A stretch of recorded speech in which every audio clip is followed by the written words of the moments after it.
ഒന്നാം തൃപ്പടിമേലൊന്നേ തൊട്ടുള്ളൂ മനസ്സിന്റെ മണിവാതിൽ തുറന്നുവല്ലോ.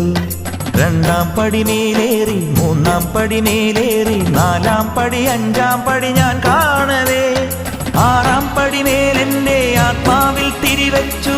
ഏഴാം പടി ഇടനെഞ്ചിൽ നമസ്കരിച്ചു. എട്ടാം പടിമേലെന്റെ കഷ്ടങ്ങൾ നടതള്ളി എന്നെ നീ കാക്കേണം മണികണ്ഠനെ. ഒൻപതാം പടിയേ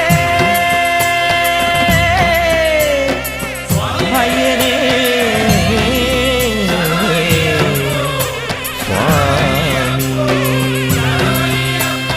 പേട്ടയ്ക്കും പാട്ടിനും തൃത്താളമാവാൻ എരുമേലി പെരുമാളെ നീ പോരേണം സ്വാമിയേ.